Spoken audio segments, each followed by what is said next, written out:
Bonjour à tous, j'espère que vous allez bien, c'est Julien et je suis vraiment très content de vous retrouver aujourd'hui pour une nouvelle vidéo de pronostic de paris sportifs sur la Ligue des Champions et comme vous me l'avez demandé, les matchs de mercredi soir. On va démarrer sans plus attendre par la rencontre entre Barcelone et Kiev, mais juste avant ça, je vais vous demander si vous appréciez le contenu des vidéos en ce moment de lâcher un pouce bleu. Merci à tous ceux qui le font et de me donner dans les commentaires de la vidéo tous vos pronostics sur les 8 rencontres qu'on aura donc mercredi soir, puisque oui, le programme de la vidéo c'est bel et bien ça. On va développer et argumenter une analyse sur ces 8 matchs avec à la clé un pronostic et un score exact sur chaque rencontre. Et si vous voulez encore plus de paris sportifs, n'hésitez pas à rejoindre mon groupe Telegram. C'est la plateforme sur laquelle vous devez absolument me suivre. Je viens de poster d'ailleurs à l'instant une très belle cote pour les matchs de mardi soir en Champions League. Il y a notamment le Paris Saint-Germain qui joue. C'est vraiment à ne pas rater. Je vous mets le lien dans la description et en commentaire épinglé. Rejoignez-moi vite là-bas. Place maintenant au match et on commence donc comme je vous l'ai dit avec ce Barcelone Dynamo Kiev qui est vraiment passionnant puisqu'il n'y a aucun mystère, il n'y a aucune question à se poser pour le FC Barcelone. Un seul et unique résultat est envisageable ce soir pour les Blaugrana, c'est la victoire. Les 3 points. Ils sont actuellement derniers de leur groupe, battus par Benfica, surprenant et un petit peu plus normal par le Bayern Munich, mais maintenant en recevant le Dynamo, alors attention, équipe que je ne vais pas dénigrer puisqu'ils sont actuellement leaders du championnat ukrainien devant le Shakhtar, toujours invaincu en 11 matchs. Il y a une vraie équipe, c'est solide, c'est pas un petit adversaire à prendre à la légère, mais il faut tout simplement gagner pour le FC Barcelone, rester en vie, c'est l'objectif, le seul et unique but de ce soir. En Champions League, on peut se permettre un faux pas, 2 maximum. Et les crédits du FC Barcelone sont déjà épuisés depuis longtemps. Ce soir, il y aura vraiment une grosse pression.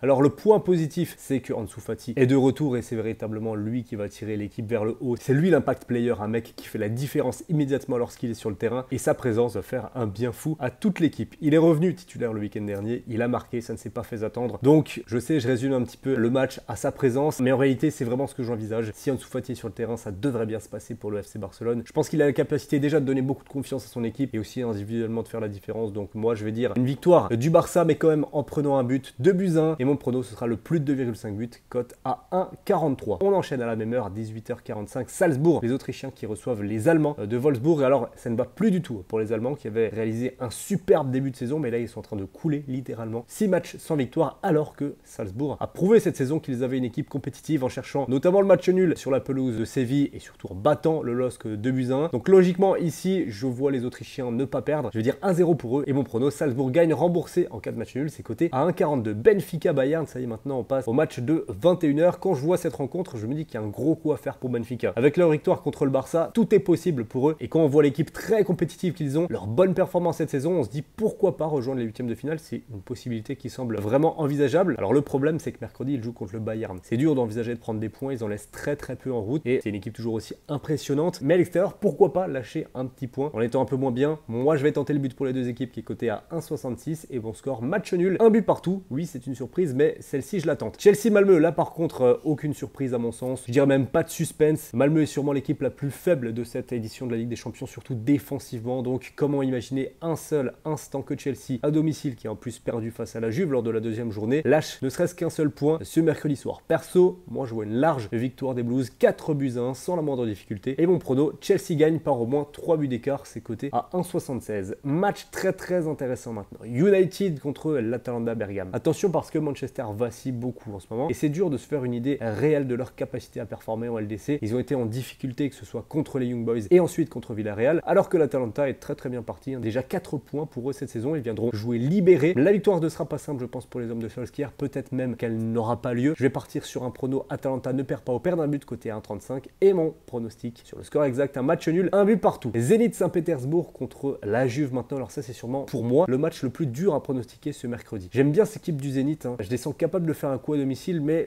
la Juve revient bien. Ils avaient fait un début de saison vraiment catastrophique, il faut le dire. Mais là, c'est vraiment mieux. Ils ont gagné leurs 5 derniers matchs. Dybala et Rabiot sont pas là, certes, mais il y a le retour d'Alvaro Morata devant. Je tenterai un match nul, un partout là aussi. Ça revient souvent, mais c'est vraiment ce que je vois. Et mon prono, match nul ou Juventus gagne. La double chance est pas si mal cotée à 1,30. Lille contre Séville, c'est l'avant-dernier match de ce mercredi soir. Alors je suis pas complètement défaitiste pour le LOSC, même si évidemment ils sont outsiders face à un adversaire du calibre du FC Séville, mais à un moment donné je pense qu'il faudra un déclic en Ligue des Champions et je pense que ça arrivera parce que quand je regarde leur match, je me dis systématiquement la même chose. Lille n'a pas de chance, vraiment, ils sont pas vernis, il n'y a aucun détail qui va dans leur sens pour qu'au final ils arrivent à prendre 3 points, mais je pense que ça finira par arriver. Ils mériteraient vraiment de gagner un match. Avec Séville, il faudra le faire avec la manière parce que c'est vraiment pas l'adversaire qui manque d'expérience et à qui on arrivera à prendre une petite victoire comme ça facilement. Non, Séville c'est difficile à jouer, donc il faudra vraiment être bon. Je vais quand même miser audacieusement sur sur le fait que Lille ne perde pas ce match, c'est coté à 1,53. Et mon pronostic, ce sera un match nul 0-0. Voilà, je vois pas encore la réussite tourner du côté des Lillois, mais au moins, je les vois prendre un point. C'est déjà l'heure du dernier match pour ce mercredi soir. Les Young Boys de Berne, le club suisse, reçoit Villarreal. Alors, je vais être assez précis et clair sur ce match. Malgré le fait que Villarreal soit très irrégulier cette saison et que les Young Boys ont quand même battu Manchester United à domicile, je vois Villarreal s'imposer, prendre 3 points ici et même plutôt facilement sur le score de 3-1. Ce qui est déterminant, je pense, c'est l'enjeu de ce match-là. Et si l'équipe de Unai Emery joue vraiment à 100%, pour moi, ils sont largement capables de s'imposer dans la facilité face à une équipe quand même plus modeste. Les Young Boys, même si je ne veux pas les sous-estimer, il me semble au moins un cran en dessous de leur adversaire du soir. Donc, avec la cote qui est à 2,30 de Villarreal, ça me semble être un excellent pronostic. Et le score, je vous l'ai dit, 3-1. Voilà, maintenant, vous avez le récapitulatif de mes 8 pronostics Ligue des Champions pour ce mercredi soir. J'espère vraiment que la vidéo vous a plu. Si c'est le cas, n'oubliez pas de liker, de me rejoindre sur Telegram. Et si vous voulez suivre les pronostics et que vous n'avez pas de compte Betclic, n'hésitez pas à le faire. Betclic est le partenaire de la chaîne. Vous avez jusqu'à 100 € qui vous sont remboursés si votre premier pronostic est perdant. Donc, avec le code LTP, vous avez accès à tout ça. Je vous mets le lien pour s'inscrire dans la description. Et nous, on se dit à très vite pour continuer les vidéos autour du football et des pronostics. Prenez soin de vous. Ciao, ciao.